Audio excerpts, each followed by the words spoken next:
ரிட்டனாக ஒன்லைனாக இருந்துச்சு.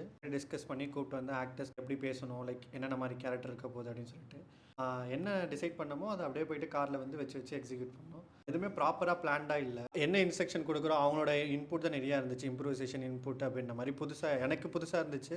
ஏன்னா நான் ஃபஸ்ட்டு பண்ணுறேன். ஸோ அவங்களுக்கு வந்து எப்படி இருந்துச்சுன்னு நீங்கள் அவங்ககிட்ட கேட்டுங்க.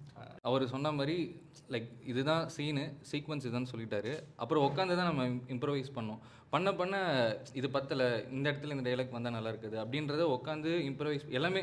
நெக்ஸ்ட் டே ஷூட்னா அதுக்கு முன்னாடி நாள் உட்காந்து அதெல்லாம் பண்ணிட்டு இருந்தோம். காரில் தான் எடுக்க போகிறோம்னா இந்த இடத்துல கேமரா வச்சுட்டா போதும் அப்படின்ற ஈஸியாக எடுத்துடலான்ற ஒரு மைண்ட் செட் இருந்தது. ஆனால் அங்கே இடத்துக்கு போயிட்டு அதை லைக் அது நடக்கும்போது தான் வந்து அது எவ்வளோ கஷ்டம். ஷார்ட்டே வந்து நமக்கு மெமரி ரொம்ப அதிகமாக பிடிச்சிது. ஸோ அப்போ அந்த கான்ஷியஸும் இருக்கும். இப்போ எனக்கு எப்படி இருக்குன்னா, நான் வந்து இந்த நீ அன்றைக்கி சொன்ன மாதிரி பம்மல் கே சம்பந்தம் படத்தில் கமல் வந்து இது மாடும் இஸ்துக்குன்னு போயினே இருக்கும், கழுத்தில் பாம்பு வேறு இருக்கிங்கன்னே இருக்கும், பலூன் அழுத்துனா அதில் கங்காலேருந்து தண்ணி வர மாதிரி நானே கேமரா ஆன் பண்ணோம், நானே கேமரா ஆஃப் பண்ணோம், நான் காரையும் ஓட்டணும், எவனையும் இடிக்கவும் கூடாது, மேடு பள்ளம் வரும், டைலாக் வேறு ஞாபகம் வச்சு சொல்லணும், இவனுக்கும் கியூ கொடுக்கணும், உனக்கும் கியூ கொடுக்கணும். ரொம்ப அது புது எக்ஸ்பீரியன்ஸாக இருந்தது.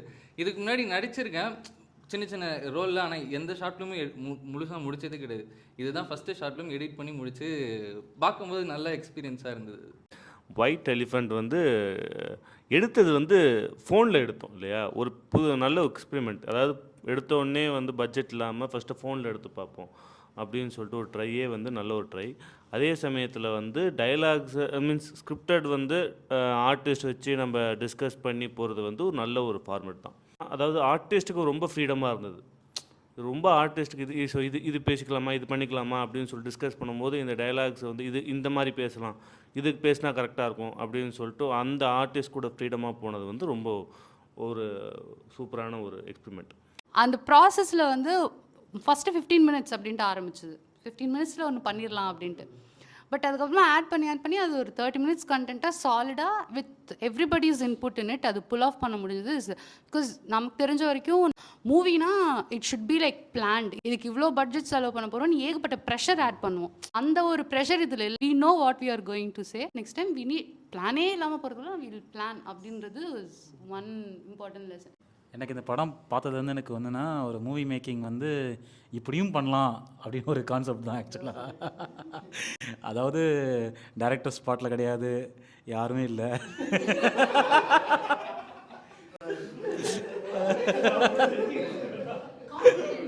எனக்கு இன்னும் ஒரு சந்தேகம்னா, வெள்ளை யானை பேர் வச்சிங்க, சின்ன யானைன்னு இருக்குல்ல. ஸோ அதே மாதிரி பொதுவாக இப்போ நம்ம ஒரு வண்டி எல்லாத்துக்குமே வந்து ஒரு பேர் வச்சு கூப்பிட்றாங்களா. ஃபர்ஸ்ட் எல்லாரும் கேமராமேன், 2 கேமராமேன் இருந்தாங்க. ஆமாம்மா,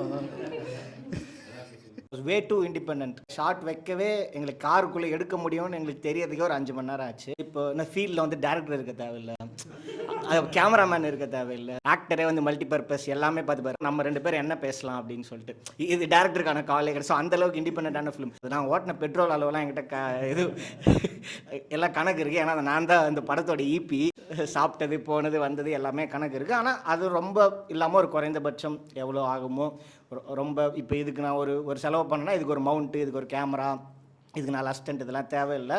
எங்களாலே நாங்கள் இருக்கிற ஒரு 4 பேரே நாங்கள் எல்லாமே எங்களோட ரோல்ஸை மாற்றி பண்ணிப்போம் அப்படின்றது தான். ஓவராலாக நல்ல எக்ஸ்பீரியன்ஸ். எனக்கு ஃபோனில் வந்து எனக்கு என்ன இதுக்கு இந்த ஷார்ட் ஃபிலிம் வந்து நான் பெருசாக எடுத்துகிட்டு இருந்தேன்னா, நம்ம ஒரு காருக்குள்ளே வைக்கிறதுக்கு எவ்வளோ மெனக்கட வேண்டியிருக்கு அப்படின்னு நம்மகிட்ட இருக்கிற ரிசோர்ஸ் வச்சு. டிஓபி பார்த்திங்கன்னா அவரோட ஃபோனெல்லாம் வந்து லைட்டாக யூஸ் பண்ணார், இதில் வச்சு அந்த மாதிரிலாம் எந்த மாதிரிலாம் பண்ணலாம் அப்படின்னு சொல்லிட்டு. ஸோ அதான் எவ்வளோ கன்ஸ்டன்ஸ் இருந்தாலுமே அந்த கன்ஸ்டன்ஸ் எல்லாமே எப்படி நம்ம யூஸ் பண்ணிக்கலாம் அப்படின்னு சொன்னது தான். இதில் வந்து மெயின் ரோல் வந்து எதுனா ஒரு வெள்ளை சட்டை, அது வாய் இருந்து அழுதுட்ருக்கோம். எப்போ வெள்ளை சட்டை இருக்கோ அந்த வெள்ளை சட்டை எடுத்துகிட்டு வந்தால் அவ்வளோதான். ஒரு பிரபுவோட ரோல் எப்போ வெள்ளை சட்டை ரெடி ஆகுதோ அப்போல்லாம் ஷூட்டு போயிட்டே இருக்கும். யாரும் துன்புறுத்தப்படவில்லை. சர்புனா அப்புறம் வந்து அந்த வெள்ளை சட்டை இன்னும் மாற்றவே இல்லை, அதே வெள்ளை சட்டை இருக்காரு. இன்னும் ஷூட் இவ்வளோ நாளும் போயிட்டு இருக்குன்னு ஆச்சரியம். முடிச்சுட்டு நான் வீட்டுக்கு கிளம்புறேன், பேக்லாம் எடுத்துகிட்டு நான் அவங்ககிட்ட சொல்லிட்டு கீழே கிளம்புறேன். அப்போ வந்து கீழே சுரேஷ் சகுனா அவர் வந்து பண்ணிகிட்டு இருந்தாங்க. அவங்ககிட்டயும் சரி ஒரு பேச்சுக்கு கிளம்புறேன்னு சொல்லிட்டு போனேன். எங்கே போகிற? வீட்டுக்கு. வா வா வா வா வா வா எங்கே போகிறேன், விட்டுருவேன்னு சொல்லிட்டு பிடிச்சி காரில் ஏற்றிட்டாங்க. ஒரே ஷூட் மச்சான், ஒரு ஷூட்டு, ஏதாச்சும் ஒன்று பேசிக்கோங்கன்னு. நான் காரில் உட்காந்துட்டு எனக்கு என்ன பேசுறதுனே தெரில. முன்னாடியாச்சும் கியூ கொடுத்தா என்ன பேசணும், இந்த வாட்டி அது கூட கொடுக்கல. அதாவது நீ இண்டிபெண்டன்ட் சொல்கிறீங்க, எனக்கு அந்த இடத்துல இண்டிபெண்டாகவே ஃபீல் ஆகலை. நீ போட்டு இடுக்கி வச்சிட்டாங்க. கொரில்லா ஸ்டைல் ஃபிலிம் மேக்கிங் வந்து அதுக்கு இதுக்கு ஆப்டாக இருந்துச்சு வெள்ளை யானைக்கு. ஃபுல் இம்ப்ரோவைசேஷனாக இருந்தாலும் அந்த இம்ப்ரோவைசேஷன் வச்சுட்டு கொஞ்சம் லெசன்ஸ் எல்லாமே கற்றுக்கிட்ட மாதிரி இருந்துச்சு. ஆஸ் அ ஆடியன்ஸாக இட்ஸ் ஒரு ஃபஸ்ட் ட்ரையாக இது நல்லாவே இருந்தது. ஆனால் நிறைய இடத்துல அஃப்கோர்ஸ் ஒரு லைவ் டாக்குமெண்ட்ரி பார்க்குற மாதிரி தான் எனக்கு இருந்தது. ஒரு ஃபஸ்ட் ஃபிலிமாக இட்ஸ் ஒரு குட் ட்ரை தான். அதுதான் சொல்கிறதுக்கு ஒன்று. அவர் வெளியில கார் தொங்கிட்டுல ஒரு சண்டை இருக்காரு.